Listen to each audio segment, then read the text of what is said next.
News కి స్వాగతం. ఏలూరు రాష్ట్రంలో సైకో పాలనను అంతం చేసేందుకు ప్రజలు సిద్ధంగా ఉన్నారని ఏలూరు పార్లమెంటు కూటమి అభ్యర్థి పుట్ట మహేష్ కుమార్ యాదవ్ అన్నారు. ఏలూరు నియోజకవర్గం కొత్తూరు గ్రామంలో గురువారం బీజేపీ, టీడీపీ, జనసేన పార్టీ కార్యకర్తలతో ఆత్మీయ సమావేశం నిర్వహించారు. ఈ సందర్భంగా కూటమి ఎంపీ అభ్యర్థి పుట్ట మహేష్ యాదవ్ మాట్లాడుతూ ఎన్నికల్లో వైఎస్ఆర్సీపీ గద్దె దించే విధంగా ముందుకు సాగుతున్నామని అన్నారు. జనసేన పార్టీ నాయకులు రాఘవయ్య చౌదరి మాట్లాడుతూ ఎంపీ అభ్యర్థి స్థానికంగా నివాసం ఉంది ప్రజలకు అందుబాటులో ఉండడానికి సొంత ఇంటి నిర్మాణం కూడా చేపట్టారని తెలిపారు. గతంలో పనిచేసిన కొంతమంది ఎంపీ అభ్యర్థులు పదవులు పోయిన తర్వాత దుకాణం సర్దుకొని వెళ్లిపోయారని విమర్శించారు. మంచి మనసు గల పుట్ట మహేష్ యాదవ్ను అత్యధిక మెజారిటీతో గెలిపించుకుంటామని చెప్పారు. పోలవరం ప్రాజెక్టు నిర్మాణం పూర్తి చేసే సత్తా ఎంపీ అభ్యర్థి పుట్ట మహేష్కే ఉందన్నారు. ఏలూరు పార్లమెంటులో 1,00,000 మెజారిటీతో పుట్ట మహేష్ని గెలిపించుకోవాల్సిన అవసరం ప్రతి ఒక్కరిపై ఉందన్నారు. దెందులూరు నియోజకవర్గం అభ్యర్థి చింతమనేని ప్రభాకర్ మాట్లాడుతూ జిల్లా వ్యాప్తంగా కూటమికి చెందిన జనసేన, టీడీపీ, బీజేపీ అభ్యర్థులను గెలిపించాలని అన్నారు. జనసేన ఏలూరు నగర ఇన్ఛార్జ్ రెడ్డి అప్పలనాయుడు మాట్లాడుతూ అభ్యర్థుల గెలుపు కోసం జనసేన పార్టీ కార్యకర్తలు సైనికుల్లా పనిచేస్తారన్నారు. ఈ జగన్మోహన్ రెడ్డి అనేటోడు ఏం చేయాలో తెలియదు అతనికి. ఒకటి, అతనికి అడ్మినిస్ట్రేషన్ చేయడం రాదు, ఫెయిల్ అయిపోయాడు. ఒకటి, బటన్ నొక్కితే మాత్రమే ఏదో అభివృద్ధి కార్యక్రమాలు జరిగిపోతాయనే దీంట్లో ఉన్నాడు.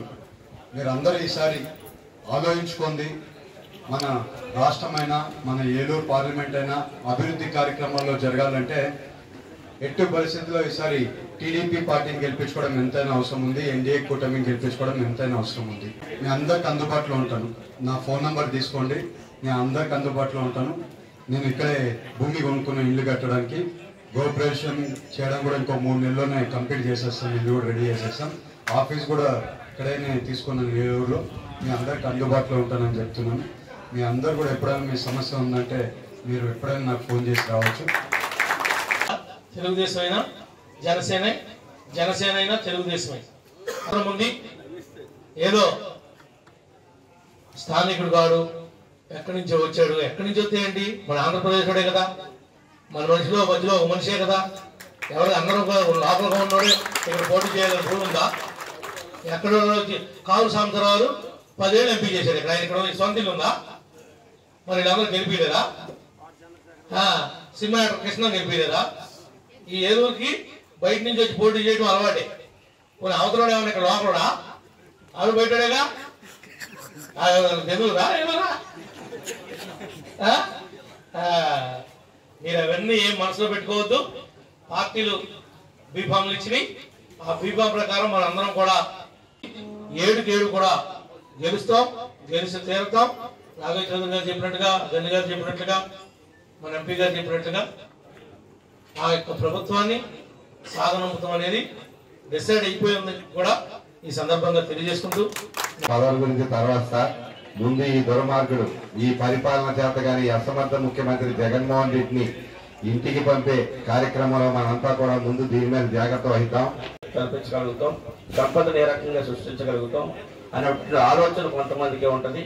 అట్లాంటి వ్యక్తిని మనకి ఈ రోజున ఏలూరు పార్లమెంట్కి మహేష్ యాదవ్ గారిని ఇవ్వటం అనేది చాలా సంతోషం.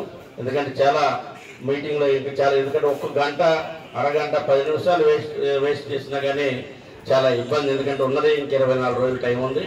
అందరం కూడా అంకిత భావంతో మనం అందరం కూడా కలిసికట్టుగా పనిచేసి మన యొక్క అసెంబ్లీ అభ్యర్థుల్ని, అదేవిధంగా పార్లమెంట్ అభ్యర్థిని ఘనవీనంతో మంచి మెజార్టీతో గెలిపించుకొని ఈ దుర్మార్గుడైనటువంటి ఈ యొక్క అడ్మినిస్ట్రేషన్ తెలియనటువంటి ఒక మూర్ఖుడిని ఈ రాష్ట్రంలో ముఖ్యమంత్రిగా మనం ఎన్నుకున్న ఒక క్రిమినల్ని దాన్ని సెంచరీ కూడా జైలుకి పంపించే వరకు మనం అందరం కూడా మన యొక్క పోరాటం ఆకూడదని చెప్పి తెలియజేస్తూ ముగిస్తాం. వాడిని పంపడానికని ప్రత్యేకంగా నేను రాజకీయాల్లోకి వచ్చాను. నేను రాజకీయాల్లో 74 సంవత్సరాలు, ఈ మధ్యకాలంలో రాజకీయాలు నేను దూరంగా ఉందామని అనుకుని కూడా ఆ విధ్వంసాలను చూసిన తర్వాత నాలాంటి వాడు, నాలాంటి నేను మేధావని నేను అనుకుంటాను, నాలాంటి మేధావి కూడా మెదలకుండా ఊరుకుంటే ఈ ప్రభుత్వానికి పాల్గొనడానికి కృషి చేయకపోతే ఇక మన జీవితానికి అర్థం ఉండదు, పరమార్థం ఉండదు అనే ఉద్దేశంతో నేను ఆ రోజున సంవత్సరాల క్రితం పవన్ కళ్యాణ్ గారి ఆధ్వర్యంలో నేను జనసేన పార్టీలో చేరి జనసేన పార్టీ ద్వారా అవసరమైతే ఆ రోజు చెప్పాను నేను ఆయనకి, ఏమంటే నేను ఎంపీ క్యాండిడేట్గా పోటీ చేస్తాను, నన్ను దృష్టిలో పెట్టుకోండి. అయితే పొత్తులో భాగంగా